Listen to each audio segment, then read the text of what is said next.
the public.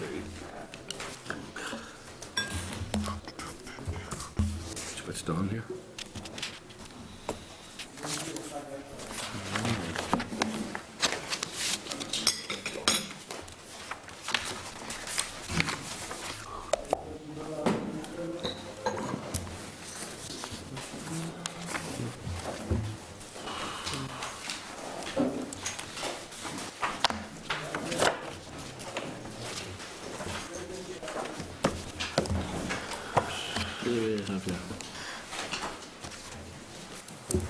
Okay, members, and just going to formally welcome everyone to the Social Development Committee here this morning.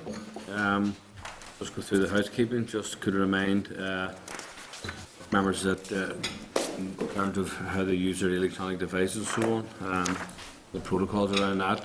They ask everybody in the room to switch off all the electronic devices, telephones and so on. And could remind members when they're referring to any of the number of any page in terms of the papers, they would actually refer to the number at the top of the page. Can I ask any member of the committee to declare any interest relevant to today's agenda? There are none to be declared. We move on to apologies. We apologies from Michael Copeland. Are there any other apologies to be recorded? None to be recorded. Move on then to the next item, draft minutes, page 5. Just ask members are content with the draft minutes from the meeting of the 20th November 2014. Members content with the minutes? Take that as a yes. Thank you. Moving on then, chairperson's business, just one item that I remind members that the Simon community are launching an app, a homelessness app, tonight in the Lawn Gallery at 7 p.m. and I'll be saying a few words of that as the chair of this particular committee, and also to remind people that the Minister will also be attending that event and be helpful and useful if members are available that could perhaps attend that event in the Lawn Gallery. Please feel free to do that. Matters are raising a number of matters. Just people that obviously after today's regular routine meeting, we will be having a closed session to review the evidence on the committee inquiry to date. Just to remind people, you have received correspondence from the department which will be central to discussions this afternoon, and these are in your tabled items folder. Just moving on then to the next item in terms of the pensions bill consideration. The committee will of course meet again then on Tuesday the 2nd of December as agreed, and we will have a briefing there from the NIPSA trade union with their views on the bill and put to ourselves. Other stakeholders have, as you know, been contacted. We have received response from NILGA. Now, they don't intend to make a formal response, but they have flagged up issues for the committee to take note of, and these, of course, can be considered in due course at the pension bill briefing. No other responses have yet been received, but the call for evidence did go out on. Dealing with that. Just a further matter. It's just to note that a letter has been received anonymously from an individual expressing concern over a Facebook page post of a member staff from the SSA. This is included at the back of your tabled items folder. It only arrived in yesterday evening. This is a follow-up to a letter that the committee received last November, if members recall, and that letter was forwarded on to the department. And I just want to ask the committee if you're content to send the subsequent correspondence on to the department and ask if any action was actually taken. Of course, as a person who sent the letter is anonymous, the committee will be unable to reply, but the person has been in touch with the clerk by telephone, so if any further communication is received, they may be reassured, at least that the committee has made the department aware of the issue of concern. So remember, content, then we should contact the department just again with this latest piece of correspondence and ask has any action been taken. I'm just a bit. I'm always concerned when there's anonymous communication, and it does need to be investigated.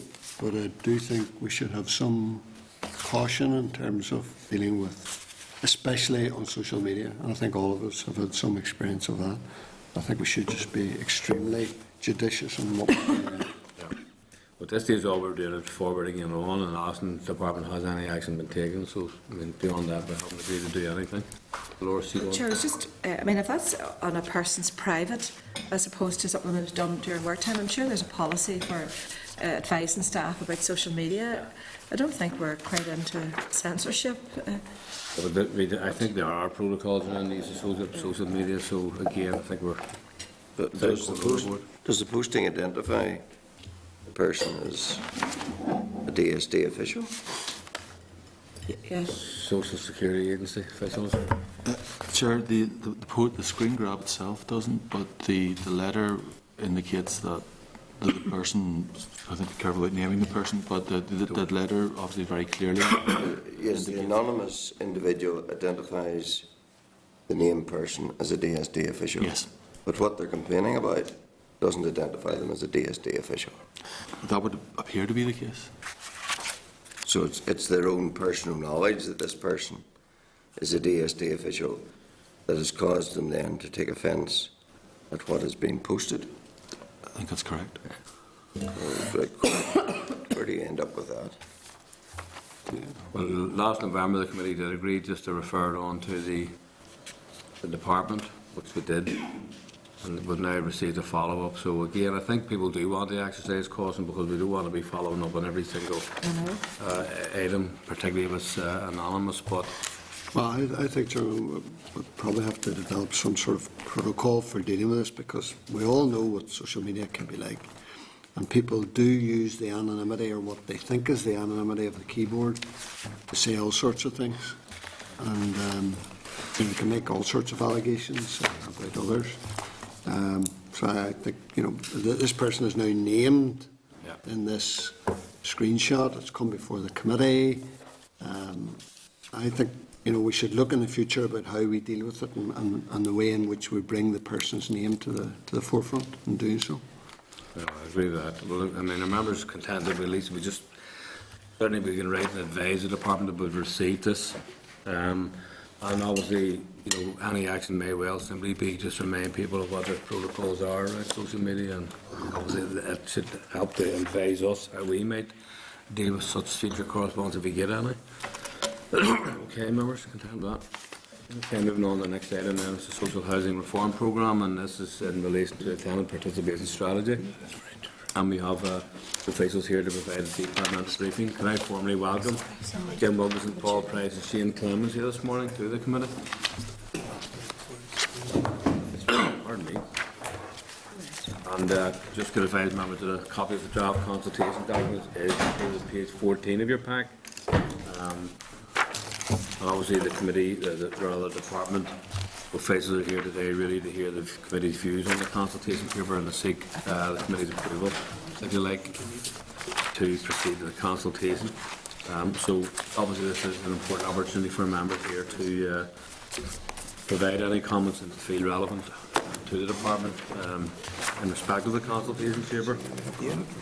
Could I just ask Jim, just before obviously hand the floor over to yourselves to brief the members, first of all, in terms of a consultation, I mean, obviously the Social Housing Reform Programme is a programme with a variety of components. Is this a draft consultation going out now which would be a standalone issue? Would it, because there may well be a lot or no changes to the social housing programme? Yeah, Chair, I mean, and I'll touch on some of that in the introductory remarks to put it in its context if I can. Okay, Jim, not a problem.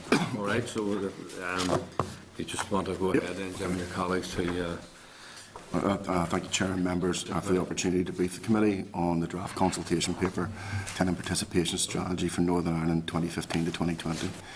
The Department would intend, subject to committee's comments, to issue this document for public consultation mid-January. But I would like to begin with a brief reminder of the overall programme approach, and then my colleague Paul Price will take you through some of the detail of this particular document, after which we'll be happy to ask your questions.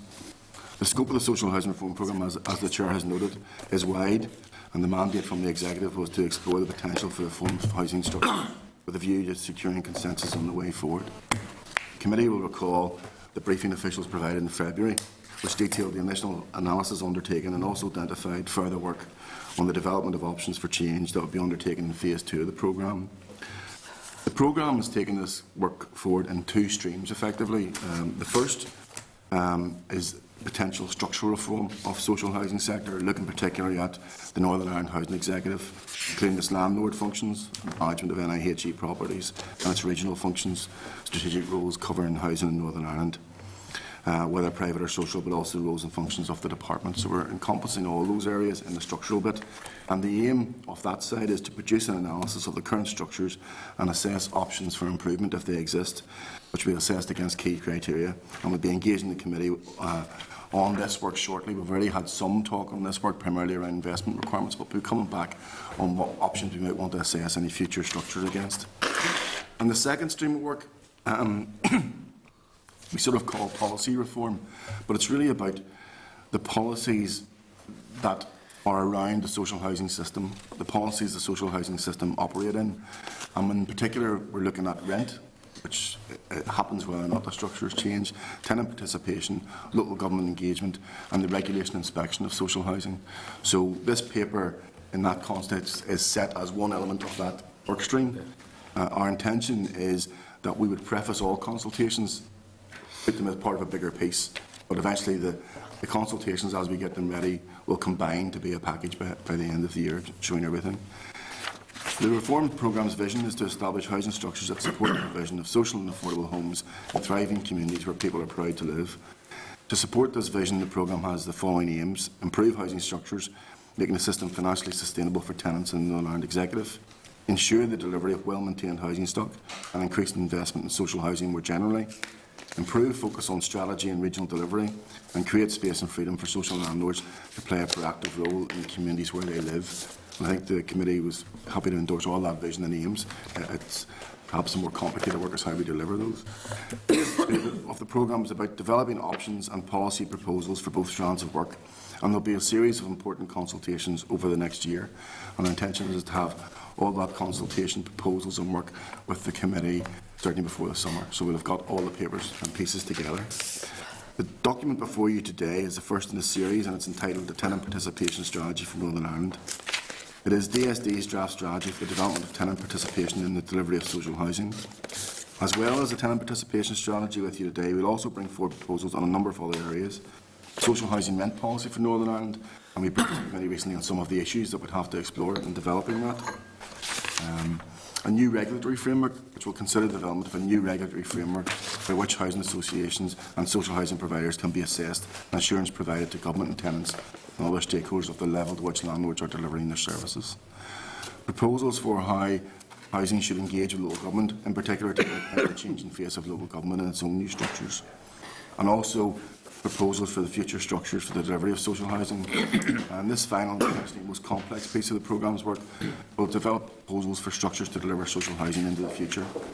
These will include proposals on how best strategic regional housing services should and could be delivered, how the landlord and regional functions of the housing area sit together or apart and what's the best option, how best to deliver tenant services and investment in social housing, and indeed perhaps where the regulatory function should sit. And that will all be based on around a set of options that we would appraise various options against. And we've outlined some of those to the committee previously, which would be the current system, some modest change, and some different changes and options. All of those will be assessed. Throughout the development of these pieces of work, we will continue to engage and consult with stakeholders and the committee for their consideration and input. And we have done a number of those, and there'll probably be more the far side of Christmas. There'll be an increased level. But returning to the document we're briefing you on today, when we briefed the committee on the programme in February, we said we would develop a tenant participation strategy for Northern Ireland. The department, in developing this strategy, has engaged with social landlords, that's housing associations and the housing executive, and tenants, and others with an interest in the housing sector, to identify the roles tenants currently play in social housing and how the roles can be supported and improved into the future. I'll now ask Paul to take us through some of the document in a bit more detail. Thank you. I'll just quickly run through the main points of the draft strategy. Firstly, broadly, what is tenant participation? It's a range of things. It's essentially tenants being involved in what their social landlord does. It can be something as straightforward as tenants taking part in surveys or consultations that affect the services they receive. On the other hand, it can extend to tenants taking on the functions of social landlords, or indeed changing their social landlord. We're talking about the more empowering aspects of tenant participation, which we get to towards the close of our strategy. What is good about tenant participation? Well, it builds stronger neighbourhoods and communities, research shows. It develops tenants and their skills. It's been shown also to reduce voids. Studies have even suggested that it can lead to increased outside investment in social housing. And why do we need the strategy here in Northern Ireland? Well, as the document shows, we have looked at other jurisdictions and have looked extensively also at our own and compared them. There is much here that compares very well.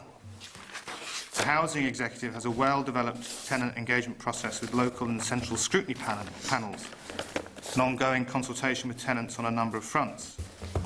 And a number of our housing associations have highly developed approaches to fostering the participation of their tenants. However, what we found was missing in Northern Ireland, put most simply really, was the role of government. Scotland, Wales and England government in various ways provides a framework to support and foster tenant participation across all social landlords. And government here does not yet do this. Hence the development of tenant participation across the range of social landlords in Northern Ireland, particularly perhaps in housing associations, is inconsistent.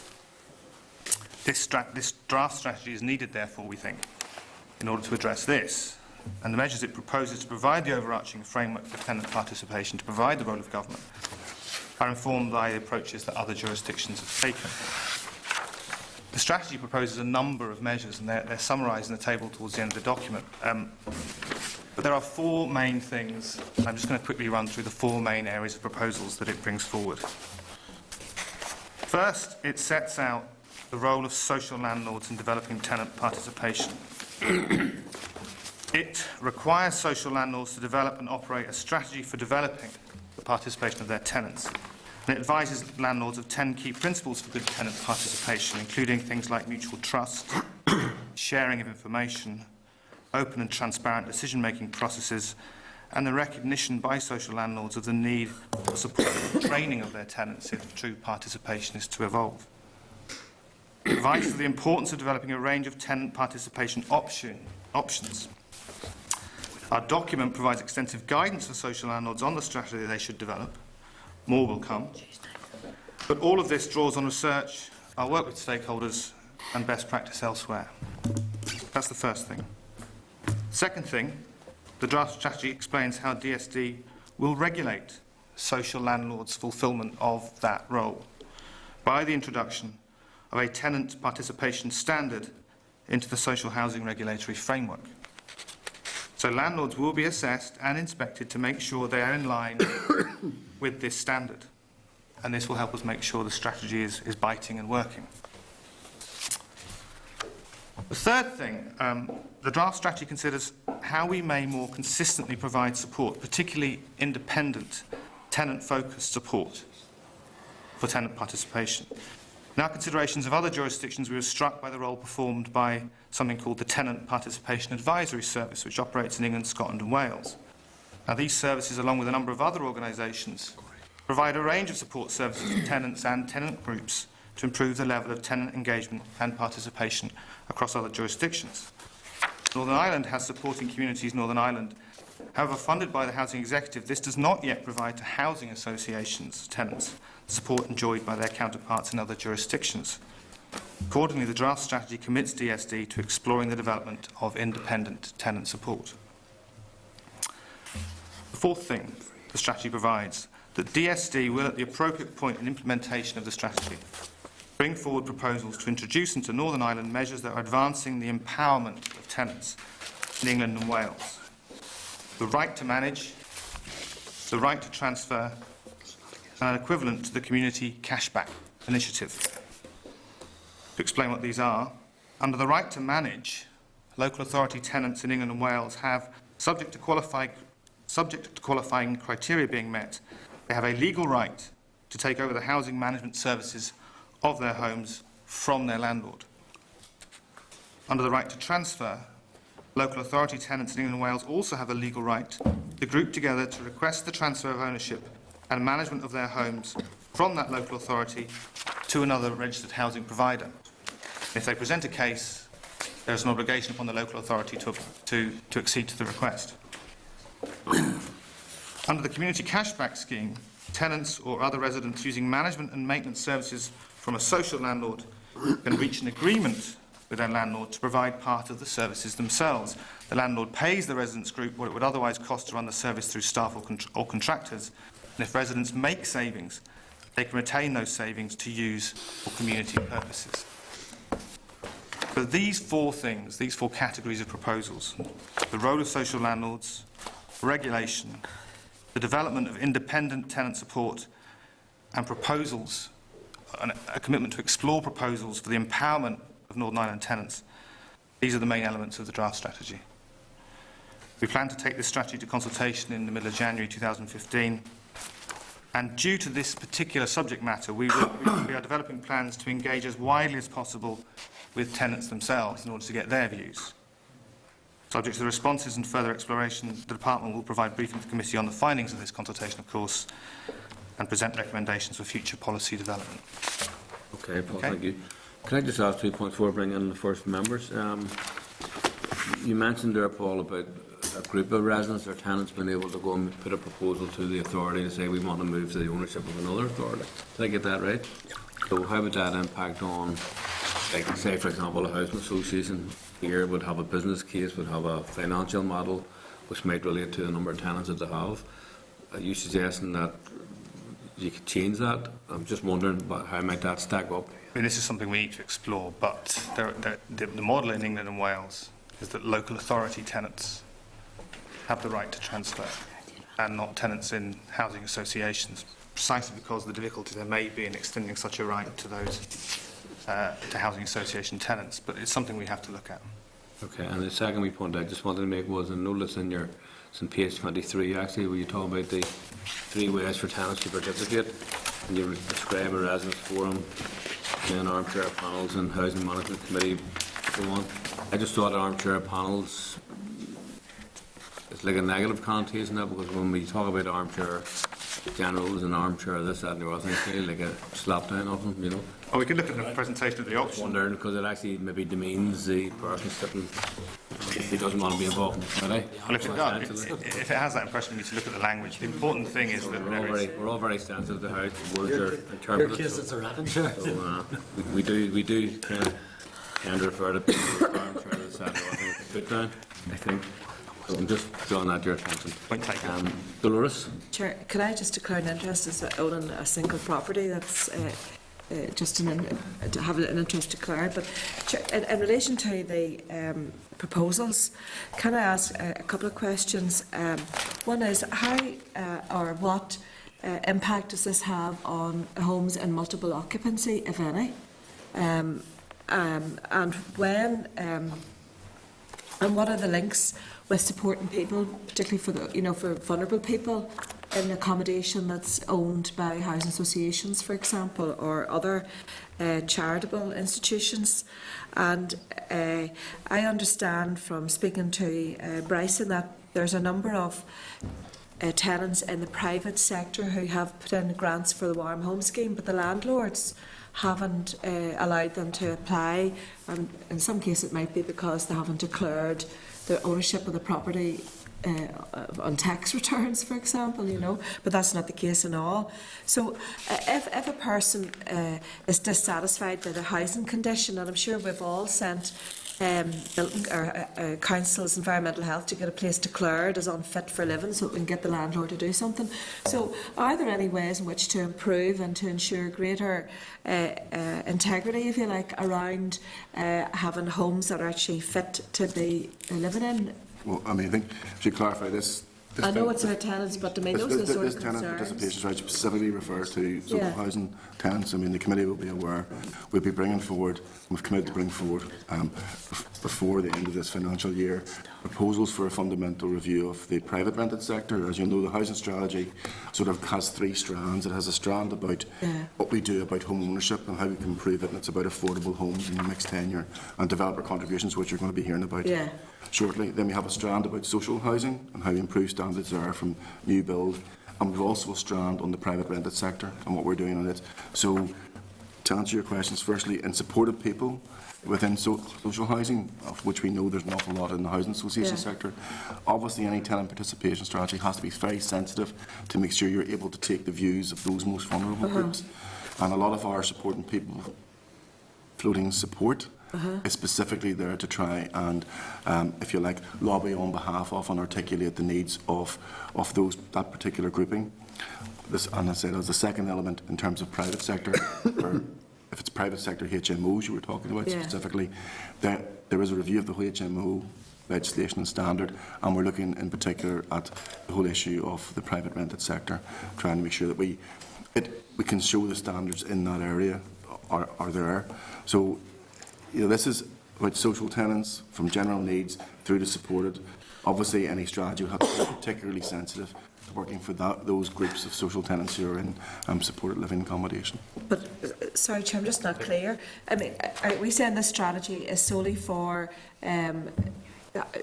people who live in housing executive properties and housing association? Yes, it is, yes. So how then have you taken account of the views of people who, for example, have learning disability and are living in housing association, how are their needs going to be advocated?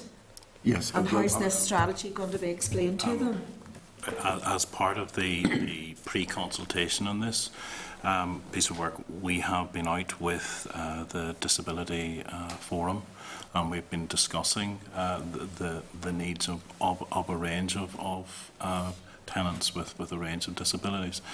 And in the document and in talking to the housing associations, they would have suggested, or they would suggest, that the pattern or the picture for tenant participation for those particular groups might look different to people without difficulties, without disability. Yeah. And therefore, we would take account of that. What we're asking social landlords to do is to demonstrate that they are taking all of their tenants' needs into account. So we're not being prescriptive as to how they do that, but they need to demonstrate that they're doing. And part of our consultation, we will be working specifically with the disability groups and supporting people groups, so that we will facilitate some tenant sessions. Yeah. But will you be, sorry Chair, looking for evidence-based service user participation as opposed to advocates? Yes, yes, that would be the requirement. Yes, that would be what we would. Some of our inspection would look for some of that anyway. Yes. And a slightly less structured way than tenant participation. Okay, thank you. I presume people who are defined as vulnerable and have been assessed as such, thereby requiring a certain level of support. I presume there has to be linkage as to how what their vulnerabilities actually are. Yes. And support as appropriate put into that. Okay. Bram Khan. Chair, and thanks for the presentation. I have to say it's welcome. I think it's probably overdue, and I think that the outcomes of it has parts of what's in the document as practice, and I think we'll be moving things forward in terms of tenants' participation. And I think that there's a number of things, and I have been following some of the stuff that's been going on in England and Wales and things, and you have a number of them, including samples here. You know, they're far more advanced in how they deal with housing providers. But I think that it's not only about housing provision, but it's about total provision. I think that we need to look at. I know that Paul, you had said about the housing associations, the executive and even local government, that they may have their act together somewhat here, and government ceiling.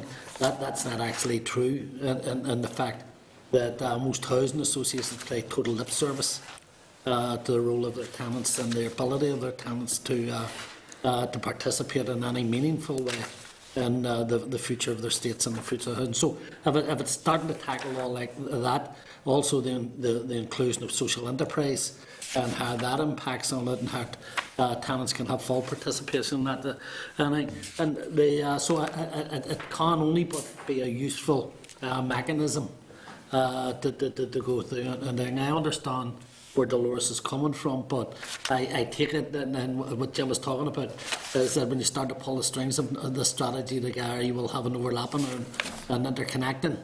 strategy that will deal Certainly, with, as I said, with that. we're looking at the housing system holistically, but it's different approaches for different types of that system. But we will be looking to play that sector. And I've said it before. I think the big difficulty I would have with the thing, and it's just trying to keep an eye on it. Maybe Brady's looking at me at the side of his eye there, when I said that. But it's just just a bit of advice. That it's how you get people to participate in it.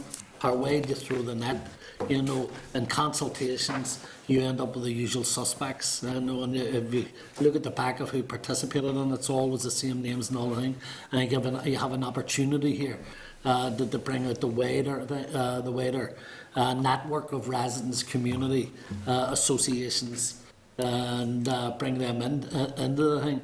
The fold to discuss this. I think you've maybe 6 months before the end of it. So you could have a meaningful consultation, but it's only meaningful if at the end of the day tenants' opinions are taken on board and form any type of strategy that may come out. It could be accepted. And I've always said, and argued that if you have a good, strong residents' association in any community or any area, it's 60% of the battle against anything that may go on, where it's anti-social, where it's consulting where tenants are dealing with it.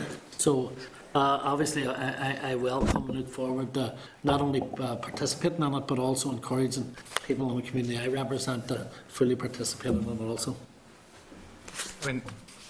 Just to respond briefly, we're very keen on this subject in particular, not just to put a document out for consultation, harvest the responses. We want to have, and we're trying to think very hard at the moment, exactly how we reach tenants so that we can report back to the committee with the benefit of a fulsome and detailed view of tenants. The document should be responsive exactly to those concerns, so we're thinking about that hard at the moment. We're very aware of that. Just one thing, and see the difficulty, and there was a bit of effort put on this. We see Colin sitting at the back there, that note that they will have a role in that also. But the difficulty may not end up being collectively getting the opinions of tenants' association, but it's how you actually make housing associations and the housing executive participate fully in what comes out of the consultation, because many of them, especially housing associations, just see their duty as building houses and nothing else. And it's how you break that mindset to take into consideration and look at some of the stuff that's going on in England and in Scotland and in Wales to ensure that that's fully brought in here. But again, it's getting them to not by a nip as they'll pay lip service to it, but for fully participate in the outcome of any consultation. Well, thanks. We'll take that on board. Thank you. Jim? Yeah, I want to ask you a few questions about regulation of the housing association sector. Presently, the department is the regulator. Is that going to change? I said in one of the areas that we will be looking at in terms of structures, we're looking at both the policy and the regulatory framework. In terms of structures, we'll be posing the question, where should the regulatory body sit? You must have a view about that. We will have a view by the time we bring the At consultation. this moment, your mind is blank on that. At this moment, mine's not blank. It has a variety of options, which is the options that were planned every structure, which is the do nothing, the potentially move it to another body. The question mark is the regional housing body. Is that a suitable area for regulation? It's not really if it's also a big landlord. And the third question is a totally independent body from all three. So that's the broad parameters. There is a potential for conflict of interest, isn't there? You have a department presently as regulator. The department presently registers the housing associations, inspects, its arm's length body, the housing executive funds them. The department sets the policy. It doesn't exactly suggest the degree of independence you would expect for a regulator. Well, I suppose, my only comment would be, if we take the English model, for example, the department sets the policy, provides the funding, the Homes and Communities Agency, which is the equivalent of the regional housing body, inspects, regulates and funds housing associations and local government to provide social housing as a landlord. In Scotland, the department sets the policy and strategy and funds directly the local authority and housing associations, and has an independent part of the Scottish Executive, still part of government, as a regulator. In Wales, the regulator is part of the department. So there are a whole variety of models. It's how you, the question posed, and one of the things we're doing is, well, in whatever model, issue of independence has come out through all our consultations. How do you do that? In Wales, the regulation has a separate independent committee overseeing and advising on the regulatory framework. In England, it's part of its NDPB with a separate committee. So there are various methods of doing it in terms of social housing. Yes, but there's still just one department with regard to housing in Northern Ireland, that's DSD. Yes. It's still going to have the housing associations under it, presumably registering them, inspecting them. Sorry, the role of the regulator, sorry, I should clarify, the role of the regulator in all those is to do those functions, to register, Yes. to regulate and to inspect. So that's the parameters of the role of the regulator. Yes. But the department also presently is the policy setter Yes, and effectively the funder. yes. Whereas my perception of regulation is that there isn't that overlap of interest. As we said, we'll be exploring all those issues, and then the models that exist elsewhere, they've all have made an effort in one way or the other to separate those functions out. Could I ask you about consultation with tenants?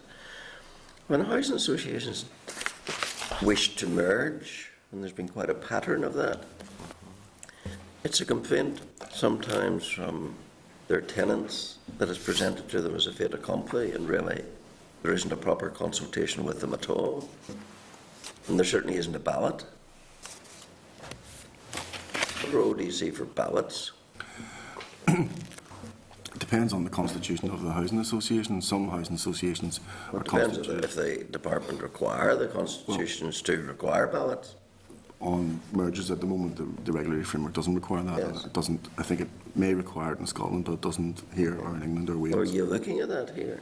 We'll be looking at all aspects of the regulatory framework. Because there have been some complaints about the fact that, the housing associations can do what they like with their tenant base in terms of mergers. I suppose I've heard some of those comments. I've also heard associations where there have been a number of mergers where they've had very, very active consultation with their tenants. You hear the complaints occasionally. Ultimately, the mergers as well have to be approved by the department. And we would be looking to say, well, how have you engaged your tenants? A ballot's not a requirement, but we would also always ask, demonstrate to us how you've But engaged. certainly it would be a means of empowering the tenants, wouldn't it? Yeah, I mean, again, we're looking at all aspects of the Is regulation. that what the department fears? Oh, no, I don't think we would put draft proposals on tenant empowerment if it was something the department was concerned Yes, about. but it's not putting proposals which embrace ballots amongst tenants, is it? Well, again, the proposals on tenant participation at the moment, in terms of ballots in relation to, it's not in as a proposal. It depends what the ballot's for. Ballots for a merger at the So if moment. this is a consultation on all issues, why is it not in as a proposal? We're part of the regulatory framework. I mean, is it a ballot for a merger? Yes. Is that a specific request? Well, I mean, something we can look at in terms of tenant participation. It's not one that had raised as a particularly You see, it's all pretty bland. Housing associations must consult their tenants on issues affecting their tenancies. Well, something that might very directly affect their tenancy is a takeover, a merger with a housing association which might have a reputation for higher rents, etc., etc. And tenants might be very exercised about that. But if tenants aren't empowered to be allowed to have an effective say about that, it's pretty meaningless stuff to talk about consulting on issues that affect their tenancies. Well, clearly a merger would be an issue that would affect their tenancy, and that's the phrase we put in. We listen to all comments received. I mean, I think there are also important issues in terms of housing associations and their business models and their business decision-making process, and the extent to which your tenants decide business-making decisions. And in certain instances, from the department's perspective, mergers have been the way of saving a failing housing association to merge with one that's been successful. And we do stress in the consultation, but I take your point about ballots. Thank you. I mean, just following on that, Jim, I mean, you've referred to the English tenant involvement in empowerment standard. So, I mean, could you maybe elaborate a little bit, just following on from Jim's point, How's that actually measured there? So is there a benchmark there which we think is okay in terms of how do you define empowerment? Certainly, I'll ask you to talk a bit more about how it's actually measured, but the key is, and this was a question, well, how do you know it's backing, how do you know it's taking effect, is that it becomes a regulatory standard that when you're assessing housing associations or any social housing provider, one of the standards they must meet is a standard in tenant participation. And Shane, could you say a bit more about some of the measures applied to that? In terms of transfer, it's not simply a request. A business case needs to be put together. You mentioned, Chair, earlier on with housing associations having business case. It's not simply we want to move. A business case has to be produced. There are criteria that have to be met in terms of the number of tenants in the area that want to move and that sort of thing. We haven't looked in detail at how we would measure that here. We've raised it because it's available. People are aware of these things and whether it's something we want to take forward. But it isn't just a request from a local area. There has to be a business case.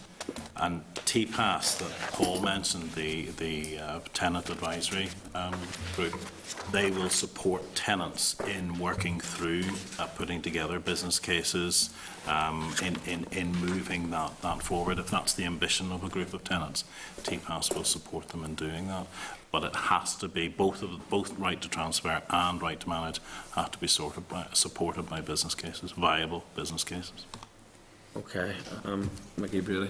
Yeah, thanks for the presentation. Just maybe to put forward a scenario where tenants want to move away from the housing association, say for instance back to the housing executive. How would that, you know, if they decided in terms of the tenant participation that they were unhappy with the providers of their particular social housing, and it was a housing association and they wanted to move back to public housing body like the housing, the executive. I think it's slightly, the tenant empowerment proposals relate purely to the public social housing provider and the right to move, because the asset is in public ownership and therefore government takes a decision, or the public body, the local authority, or in this case the housing, takes a decision. In the housing association sector, it's a part public asset, insofar as it's not even a public, it's part public investment which has to be repaid if you're doing anything with that asset, but it's not wholly owned. So the construct of the housing associations it's a different construct from the public sector. Really, what we're saying under the tenant participation strategy, and we'd be saying under the regulatory framework, that we need to have clear routes. If tenants are dissatisfied with the service or being provided, we should be able to escalate that through the regulatory framework and through their tenant participation strategy, so that the regulator requires the associations to address any of the failings. But it isn't a proposal to include a right to move from a housing association tenant into a housing executive tenant. The point about mergers, Mr. Anderson made, is one that we'll have to look at. What role or what authority is there, what power do tenants have in relation to commentary around mergers? At the moment, the requirement is to consult. But, you know, as we said, we'll raise issues around it, but there's not an automatic right anywhere for an association tenant to vote to make the public sector. Yeah, but that doesn't necessarily mean that there couldn't be, because you did say you were going to consider everything. So we could, but I mean, I think on that, you know, that would raise a serious question mark over the, you know, it's a difference between a public body and a charity, a registered charity with, you know, operating with its own funds, and that's the difference between the public social housing and housing association social housing. So it's not a simple question of. Oh no, I don't think it's a simple question, but it's something that may. It's something that I would be surprised if it isn't asked or queried in the consultation, and we'll have to see how to respond to that. That's just preempting any questions that may be asked. Thank you. Robbie, are you looking back in? Just one other point, and it runs through the document, and that's the financing and resourcing of resident associations or tenants associations. I think most people would recognise that in all community development work, the poor cousins and all as residents associations that find it difficult tapping into resources or grants. And I think that's the essential element of providing resources. And I think you had said, Paul, that or it says in the document that the department would look at it, and that's welcome. But I think, again, particularly in England, many of the housing associations see it as an obligation or a duty to them to fully finance and resource it. Would that also form part of the thing? The document? It's certainly, we've committed in the strategy to exploring, to making a strong case for government financial support to support local and regional tenant support organisations. It's phrased that way because, there will be competing priorities, of course, but we'll make a strong case. Then there will be a strong case. Indeed, if the rationale strategy holds, there is a very strong case for developing that capacity. But yeah, as part and parcel of that, we'd also perhaps, and it's part of the principles that we'd extend to housing associations, social landlords, they look to foster that capacity themselves also, because it should be in their bottom line interest also. But we have to make that case to them. Yeah, thanks. Can I just ask, if you could give us a little bit more information around the extent of which the efforts will be made to try to reach as many tenants as possible? I know you've dealt with somewhere, but just to hear this morning, just in terms of the maximise the kind of response from tenants. I think maybe our starting point for it will be in part looking at the way we got to this document. So I may ask Shane to talk a bit about some of the actions we took, some of the meetings we had, some of the people we worked with to help us inform even this draft. You've already mentioned some with Disability Action, but there was wider groups. Yeah, we worked very closely with SCNI to talk to the various representative panels that the Housing Executive have. We also work with SCNI and the housing associations to get a panel together to look at tenants' views there. We were with, as I say, Disability Action. We were also with the Rural Community Network. So we've done quite a lot of consultation, and it was done in stages. We went out to those groups before we had put pen to paper to find out what their understanding was, to find out what their views were, and consistently across the piece it was about participation and not just consultation. They saw consultation as something with a letter coming out about rents, perhaps at the beginning of the year. They wanted participation. They wanted more, and that was everything from scrutiny panels to tenant inspectors, up to involvement on boards. So we had those sessions. We came back. We drew up.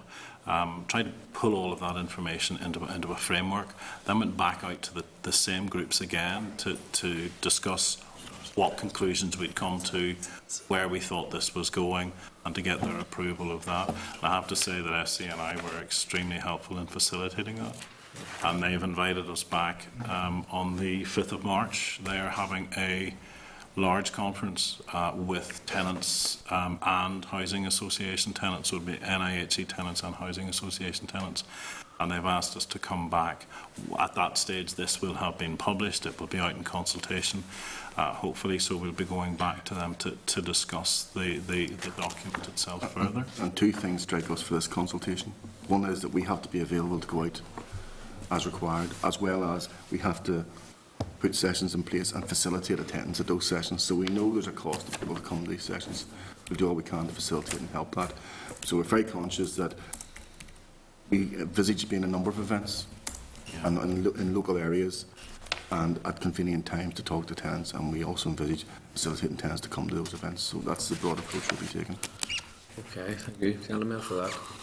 No other indications to speak on this matter this morning. So I thank yourselves for your presentation this morning and dealing with members' queries and so on, and taking on board a number of points which have been raised. So can are members content then the department moves ahead with the consultation? Yeah. Okay. Can I thank yourselves and gentlemen this morning? Thank you very much. All members, the next item, which is item number 6, developers contribution. Again, we have a departmental briefing. That's on page 53 of your pack. And this morning, to deal with this matter, are Heather McKinley.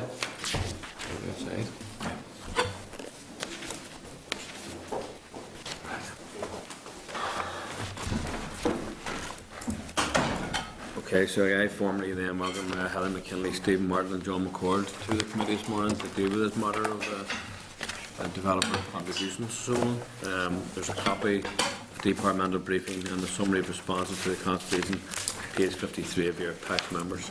And just to remind yourselves that the officials attended the meeting in September. They provided an update on their consultation and developer contributions, and today will brief us on the outcome. So you're very welcome this morning. So Thank you, Chair. without any further ado, Stephen, Heather and John, leave it to yourselves. Okay. Thanks very much, Chair. Thank you. As you rightly said, Chair, we were here in September and we're back to give the committee a readout of the consultation. As you said, the committee have the detail in terms of our summary of the consultation. It was a very lively consultation. We had a really well-attended event with over 100 people there and 75 written responses. I suppose, in broad terms, most people who responded, or more than half at least, were in favour of some form of developer contributions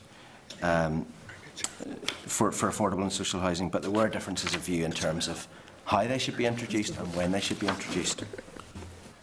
We recognised in the consultation document that we'd been working on this from about 2007-2008, and there was a need to update and refresh some of our economic analysis, and that was reflected back in the responses from consultees. So really there were two key messages for us. One was that we needed to update that economic analysis, and secondly we needed to, having done that, to work with representative bodies of key stakeholders to find the most effective mechanism that would have the least impact and achieve the best outcome. We anticipate then that this is when we're going next to do that economic analysis. We will be bringing in experts, academics most likely, to do that economic analysis for us, and then work with the key stakeholders to have a look at some alternative options in terms of the mechanism. We anticipate that work will take about 6 months, and it's important obviously that we get it right. And really the outcome of that then will be a set of advice, informed advice to both our own Minister and to the DOE Minister, who's obviously got an interest on this from the planning perspective, in terms of the way forward around timing and around mechanisms and so on. And we're obviously happy to take any questions today on the detail of any of the consultation or where we're going next. Okay, can I just first of all ask you, could you give us a wee bit of a summary of the response from the DOE? Have you had that yet? There were quite a number of the responses which we received in the department, which would have been shared responses where people just put the same response in. So I think broadly I would say that the tone and the content of the responses which DOE received were similar to the ones which we received in our department. But have you had a view from the DOE itself? Yes. I mean the way forward really is an agreed way forward between the two ministers, that we'll commission the economic analysis on behalf of both departments, but both departments will be involved in that and in working with the key stakeholders thereafter around the mechanisms and so on. So this will be a joint process. Okay, thank you for that. Fran, go on. Chairman, I've said before, this is a long time in coming. I actually remember, I can remember back at or when John Sample done his first report a number of years ago, and one of the things that he had recommended was the developers' contributions in the housing. It was a wide-ranging report taking on all aspects of housing, but there are good and bad practices everywhere on how this has worked, whether it's down south or whether it's in England, Scotland or Wales. Some councils run it better than other councils. I take it that besides the consultation that we will be looking at those experiences before we bring it in. I think secondly, I think recently what has happened, we're in the south under Part 5, that I think it was 20% that they were looking, but it almost collapsed under the buy-it system that had been put in place, and it became near enough a social engineering rather than a thing where developers had the right to choose the type of tenant that they wanted. I think They usually picked elderly, they picked people who were disabled, and left out the rest of the population of it. And I think we need to also the whole question of infrastructure as a way to try and remove themselves from that. So I think we need to be careful about it. As a matter of fact, I think recently that down south, what they have done is that they have brought in across the board 10% that excludes any possibility of buyouts to try and get rid of the practices of the past. Would that be taken into consideration also? Because I think once you go down the road of giving a number of options, then you've lost the battle. Okay. In terms of experiences from other places, when we're really keen to get in people who are experts in the British Isles, in the UK and Ireland, in terms of developer contributions, so they would be bringing with them that expertise from other places. I think Chair, Mr. McCann's had a really good point there around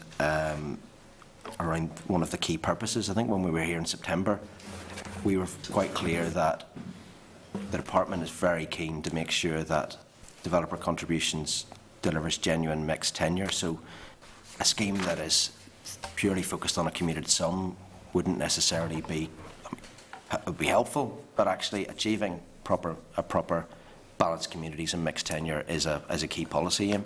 So anything that we propose, any options need to be tested against that, as well as sort of the contribution itself. So that has to be a key factor. It's a key benefit of the policy.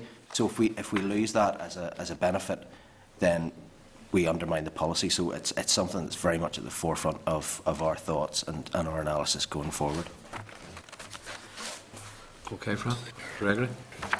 Yeah, I'm just looking at some of the quotes in response to the consultation on page, I don't know if you've got our document, page 64, down at the bottom, where I take it that's a quote from somebody not in favour of the policy. At the very bottom it says Northern Ireland is now providing the most affordable houses of all the UK regions. Is that, I mean, that sounds to me like something that's quite subjective and quite difficult to analyse. Are we providing the most affordable in terms of the average net disposable income compared to other regions in the UK? Or is that just a fact that rents in the affordable housing sector are lower than elsewhere, which isn't necessarily the same thing as the other? I think probably, Chair, what this is referring to is actual house prices. So house prices in Northern Ireland are currently the lowest of the 4 UK countries. They're towards the bottom of the lowest of UK regions. So I think that's more reflective of that point. Right. But I suppose the issue is here, we experienced a really sharp increase in house prices. And one of the key things that developer contributions, if properly implemented, does is it contains land prices at a reasonable level.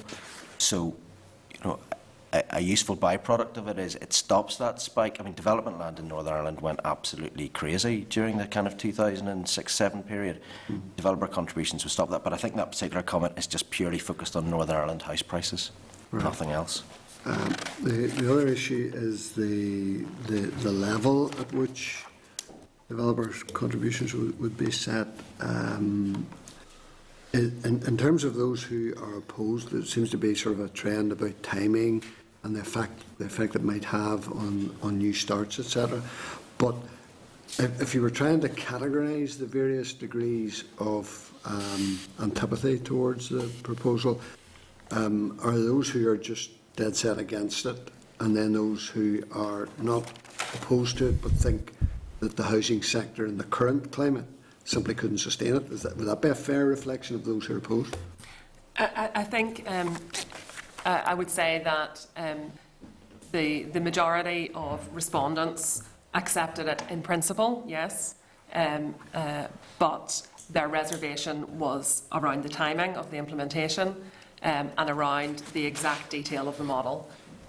There were a small number of responses who disagreed entirely with the entire idea, but Sorry, just, you said about the majority Yes. supported it in principle. Yes. Are we, majority being what, the overwhelming majority? or- Yes, I think we calculated, and I would say it's not always a black and white, you know, I agree with the principle, but when we looked at it, I think we would say that of the 75 responses, we could identify 50 who you could clearly say, yes, this response agrees in principle, but has perhaps issues with timing and detail. Yeah, the reason to do that is because when you look at the graph, just 14 agreeing, 12 disagreeing, it almost looks as if there were as many opposed as in support. But when you drill down, you're indicating that in principle, there appears to be more significant support than just the sort of 14-12 the graph indicates. Yes, that graph is the people who answered that particular question, whether they agreed or disagreed. There were a large number of respondents who didn't answer the questions, who just perhaps answered generally without answering that question. So that's both the people who answered the question and other respondents would be the 50.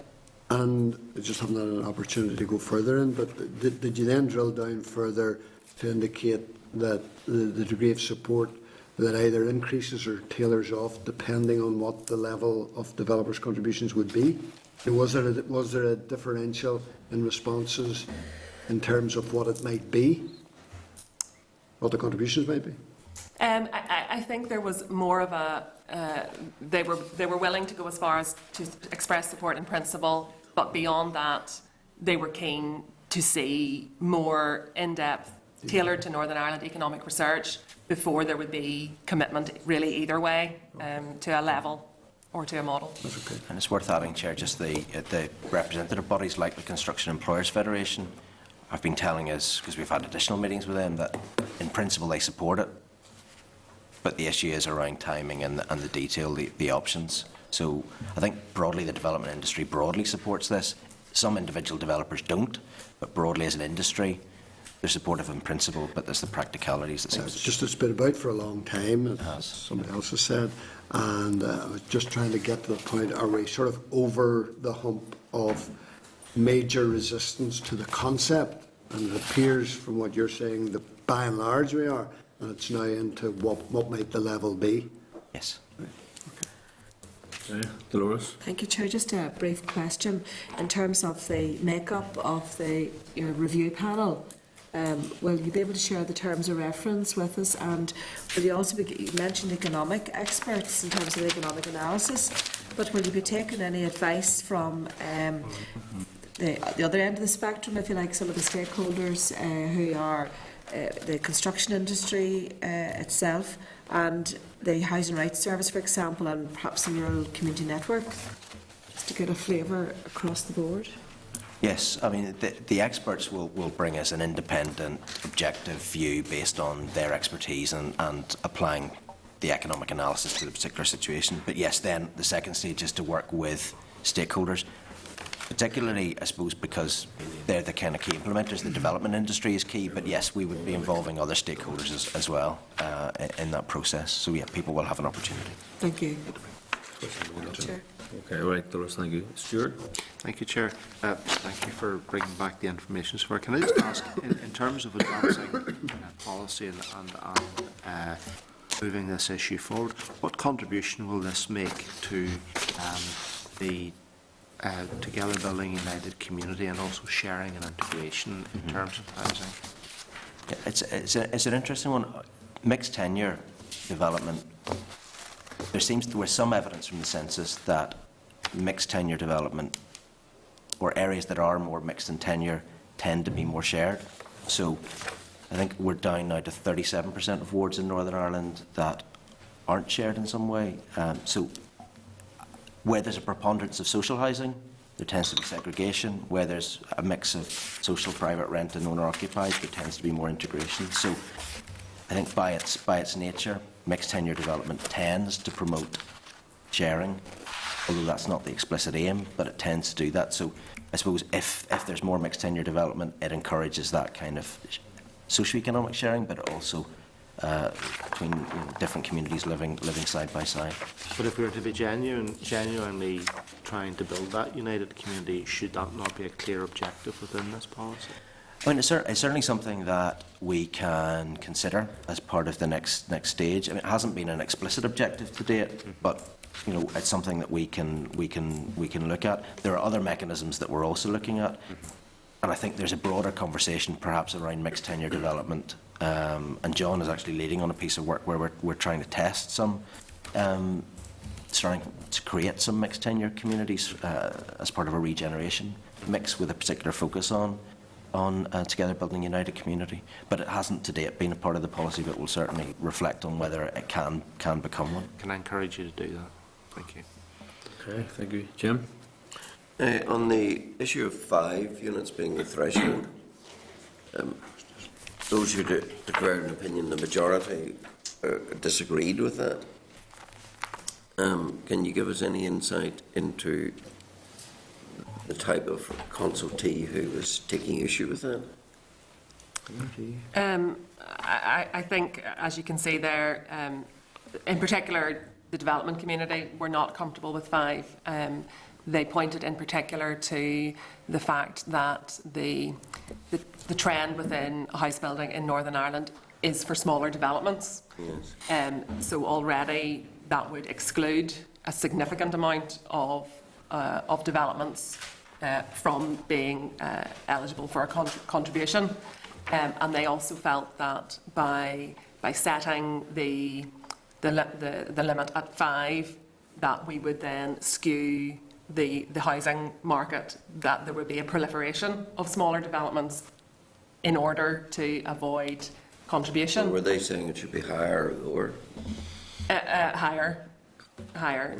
Higher, but also they wanted to explore, was there another way of doing it rather than having necessarily a set limit? Was there a more flexible approach that could be taken dependent on the exact circumstances of each development?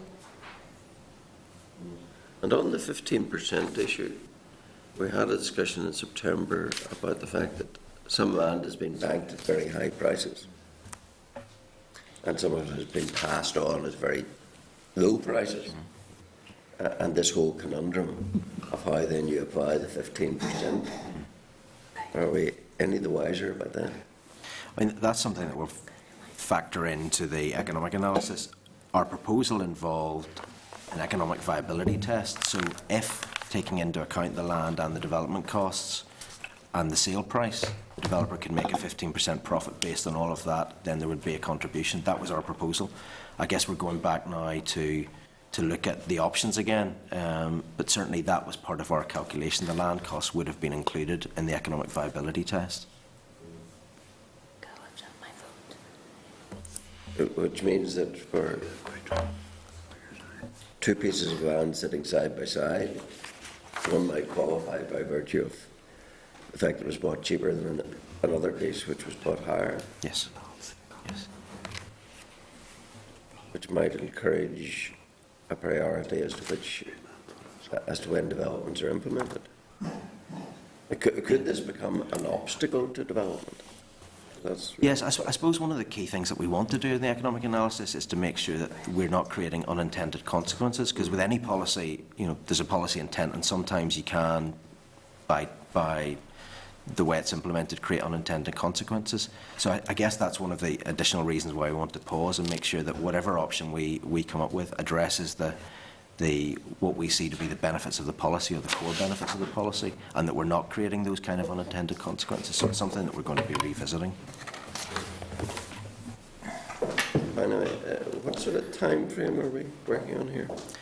We are intending to do this piece of work over the next 6 months. So we will be going out to seek experts and appointing those shortly after Christmas as we can, and then it will take about 6 months. So before the summer, we hope to have this fleshed out and some clearer options for the way forward. And ultimately, then there'll be an issue for ministerial steer or decision on this. Absolutely. I mean, I think is this likely to be a cross-cutting decision? I suppose that, I mean, well, there are 2 departments involved already, because there's a planning policy and a housing policy, so it is already, I guess, a cross-cutting issue. Will this be an executive decision? It could certainly be interpreted as an executive. I mean, we need to ascertain exactly, but I would assume that because it's cross-cutting, it probably would need an executive endorsement at least. Okay, thank you for that. No other members indicating to speak, Stephen and Heather, John. So on that basis, I think members are content with what they've heard and wish you well in the rest of the next steps. And you've already answered the question I was going to ask you about the kind of time frame for that. So it's about 6 months. So good luck with the rest of that work. And great, thank you. Look forward to hearing further from yourselves. Thanks very much. Thank you. Okay, thank you very much, Nick. Okay, moving on, members, the next item was supported legislation, the SL1 Occupational Pensions Revaluation Order. The paper is in page 84 of your pack, and you're aware then the Department proposed mixed statutory rule on their powers. And this is a measure setting out the percentages by which pensions, reserve pensions, are to be revalued in the coming year. This is in relation to the CPI index. Members content that the rule be made. The rule will be subject to negative resolution in the Assembly and will come into operation on the 1st of January. Members content that the rule be made? Okay, thank you, members. That's agreed. In terms of correspondence, page 93 of your pack, Department has sent further information in respect of phase 3 of the committee's inquiry, and this includes confidential legal advice which is in line with information handling standards. It's only been distributed to members and watermarked hard copies today. Paddy McIntyre has also written to the committee to clarify an apparent conflict of his evidence, and his responses included page 114 of your pack. This from the last item of correspondence can be considered as part of the committee's consideration of evidence both in today's closed session and any further consideration prior to drafting of any report. Okay, members. Does the same go for the legal advice we were given? Yeah, sorry, I thought you said that. Yeah. Okay. Members content then to note the rest of the correspondence as contained in the memo on page 91. Okay, members, thank you for that. Forward work programme, page 143 of your pack. Members content to note that. Okay. Sure, just on a point to do with forward work programme. Tuesday morning at 9 a.m, is there any chance of moving it to 9:30 rather than 9? I don't know if that was discussed. It's just, I know some of our people, same with, I suppose, Mickey, not the same. It's nearly impossible. M2 dependent. I know Morris here, what time do you leave? At 6:15 on Tuesday morning to try and get in here in time? I left this morning, Chair, at 7:15, and I only got here at 5 minutes to 10. I appreciate that because I was dealing with officials earlier this morning and it's exactly the same problem. Even 9:30 makes a little bit of a difference. Okay, members content then, we go for 9:30. I did make this point at the start, Jim. You did. I wasn't here at that meeting, but I take your point. I was actually surprised when I saw the 9 a.m. start. There you go. Okay, members, so 9:30 then for the Tuesday meeting. Thank you for nothing else under any other business. So then we're now going to move into a closed session. So maybe I close it, isn't that right? Assembly, Committee Room 29.